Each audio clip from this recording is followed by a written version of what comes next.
It was a heavy rainy night. As a poor pregnant widow living alone in my small studio apartment, I had just finished taking my bath and was ready to go to bed. All of a sudden, I noticed that my water just broke. Before I could pack my hospital bags, I was already in labor and I had no one to take me to the hospital. I abandoned everything, set out into the rain, got a taxi straight to this hospital, alone and in fear. I got to the hospital, I would call it A&A hospital, held my belly in pain and hope. As I sat in the waiting room, I saw another pregnant lady in labor arrive the hospital in convoy, surrounded by her family, husband and bodyguards. Immediately, the nurses and doctors on duty rushed out to receive her. Both of us were in pain and labored through the night. After what seemed like eternity, 2 babies were born, but only one baby's voice was heard. The other baby was born cold, silent, and still. I fell asleep immediately after giving birth. Unknowing to me, the other rich lady gave birth to a stillbirth, but the husband couldn't bear the loss. He went to the head nurse, I'll call her Emily, and told her that he is willing to pay her any amount of money it would cost for her to fix everything. When I woke up after a very long sleep, I saw Emily, the head nurse, standing and staring at me. In her arms was a baby wrapped in a white cloth. As I stretched out my hands to carry my baby, she looked at me, shook her head and said, "I'm sorry, Mom, your child didn't make it." I shouted, "No, that can't be true."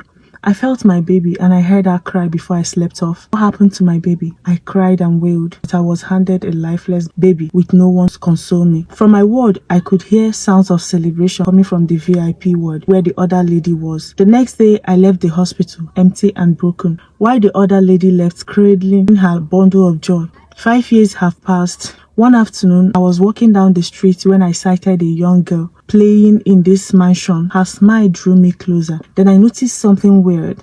The more I looked at the girl's face, the more I see my late husband's face in her. Her smile, her one-sided dimple, everything screamed my husband. I took a picture of her with my phone and went home, but my mind never stopped wandering. It's been 5 years since I left A&E hospital, empty and broken. Yet the number of stillbirths and signed death certificates recorded in this same hospital increased. Poor and helpless mothers always go home empty-handed, either due to stillbirths resulting from complications or another reason. There is always a reason. The hospital became a silent solution to those desperate for children, ashamed of childlessness, or tired of IVF. There is always a record of successful IVFs. Not too long, rumors started spreading about A&E hospital that the head nurse Emily sells babies to rich people. But no one has enough evidence, so there was no investigation. One day, a student nurse on placement resumed work, and for the first few weeks of working there, she noticed something strange. So many mothers left the hospital without babies. Too many stillbirths recorded, yet no one dared to question Nurse Emily. The student nurse took it upon herself, started making research, secretly went through some old files, checked records of all the deceased babies and their parents, their blood types, birth certificates, none of them matched. She found a certificate of a baby listed in 2 places. One baby, same birth time, but 2 different mothers. Something didn't seem right. After this major discovery, she went to the staff room, hid her phone while on record, with hopes of capturing maybe anything that could clarify her curiosity. When she watched her phone afterward, she saw the head nurse whispering something to a rich politician's wife. "Congratulations," Emily said. "It's a healthy baby. 30 million, non-negotiable." While she was watching this video on her phone, she heard a mother crying in the hallway. "I want my baby. I heard my baby cry. Please give me my baby," she cried. But the staff told her that she was delusional, that her baby was a stillbirth. Knowing the truth and out of anger and disgust, the student nurse rushed to the restroom and uploaded the video anonymously. Within 1 hour, the video went viral. The whole world watched in dismay. The internet was flooded with people's comments expressing their levels of disappointment and disgust. Emily, on the other hand, didn't know what was happening. She was probably making appointments for another baby sale. While the video was trending on the internet, news channels, bloggers carried it with the hashtag #BabyThief. And for the next 3 days, the internet was on fire. Angry mothers and activists stormed the hospital, protested in front of the building with placards that says, "Our babies are not for sale. Stop selling our babies. Justice for the stolen ones and justice for the mothers." The government swung into action immediately. The hospital was raided and investigated. Hidden payments, forged birth and death certificates, mismatched dates were discovered.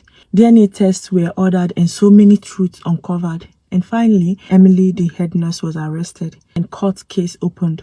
On the day of court hearing, I went there as one of the victims, sat at the back seat holding the photo of that little girl I met at the mansion. The DNA results were read in court and it confirmed that the little girl from the mansion with my husband's face was indeed my biological daughter. I wept. My heart ached. I was happy but at the same time in pain. The joy was getting to find out my daughter was alive, but it was painful that I missed her first word, her first step, first birthday. All these things and more were stolen from me. So many mothers fainted on hearing that their babies were alive all along, but were raised by two strangers for 5 years. Right there in the court, the judge passed his judgment. The head nurse, Emily, was sentenced to life in prison. She tried to play God. Even God showed mercy, but she did not. The hospital was shut down and demolished. Gradually, I started visiting my daughter, first as a friend. We would play, draw, and paint together. But one day, I whispered into her ear, "I am your biological mother, and I will never leave you again. Never."